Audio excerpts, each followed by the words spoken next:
l-affarijiet dawk li jintilfew u nixtieq li dak li kikollu ftit ċans imur jitgħallem biex tibqa' li tradizzjoni nagħmluha l-itfal tagħna.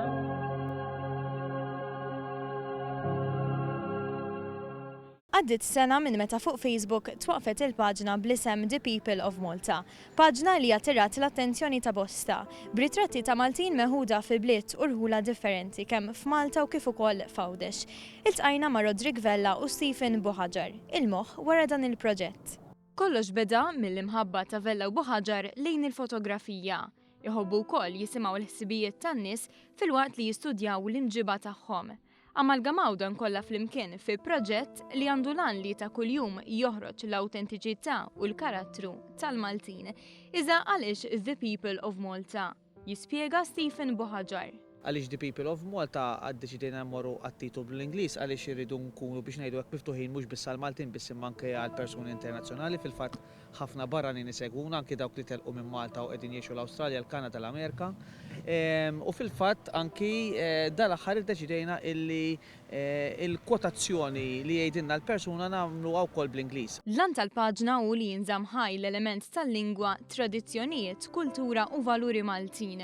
Rodrik Vella tkellem magħna dwar il-proċess li għaddu minnu ta' kull ġimgħa biex jażlu il-protagonisti tar-ritratti. Nażlu raħal, nipparkjaw fil-pjazza, ġeneralment għax fil-pjazza fejn kien hemm l-iżjed affarijiet.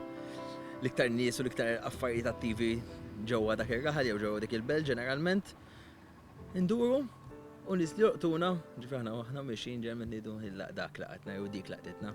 F'temp ta' sena dan il-proġett attira attenzjoni kbira u rnexxielu jtella n-numru kbir ta' segwaċi. Stephen esprima sens ta' sodisfazzjon lejn l-appoġġ kontinwu li jirċievu mill-pubbliku għaliex għalkemm sa mill-bidu tal-proġett kien hemm il-miri qatt ma ħasbu li se jkun daqshekk suċċess. Ikun hemm min jgħidlek pereżempju fejn ħadd ir-ritratti jew inkella nixtieq tiġi tieħu ritratt ta' dik il-persuna u jiggwidawna fejn għandna mmorru. Iwa, ġifier qed insibu appoġġ u għajnuna. Ma ħsiblix li ħadd tieħu din ix-xejra daqshekk pożittiva għall-paġna. The People of Malta huwa vjaġġ t'emozzjonijiet u Rodrik innota bidla fir-reazzjoni tan-nies minn frar tal-2015 għallum il-ġurnata. Issa jieħdu gost, ġifier meta qabel forsi fil-bidu aktar diffiċli jgħidulhom isma' aħna qed nagħmlu qed nispjegawlu l-proġett, issa m'hemm bżonn. Issa mmorru hemmhekk, smajtu The People of Malta, ħafna min-nies, speċjalment jekk ikunu ta' età iktar żgħira mill-oħrajn anzjani, jafu bejna u ġeneralment ilqawna aktar faċli biex ilqawna. The People of Malta hija aġġornata b'ritratt kuljum u l-ispontanjetà tibqa' priorità. Xhieda ta' dan hemm aħna stess li minn intervista skedata ma' Stephen u Rodrik kellna nibdlu l-irwol għal xi ħin u tabla ħsieb spiċċajna aħna wkoll parti minn dan il-proġett. Aħna dimxu ġurnata b'ġurnata. Jiġifieri issa naraw kif ħad iżviluppa il-page. Sissa t-neħdu pjaċir aħna mmorru ġermen darba da tuftin fil-ġimgħa, mmorru niltaqgħu man-nies, mmorru fil-irħula u bliet differenti Maltin. Insiru nafu l-karattri huma kif għedlek ġermen jilqgħuna, jieħdu pjaċir bina wkoll u dejjem qed nagħmlu kollezzjoni tal-Maltin u għawċin minn kull aspetti tal-ħajja. Jalla ġitu l-kulħadd għax bil-ġid nieħu pjaċir, mhux bid-deli.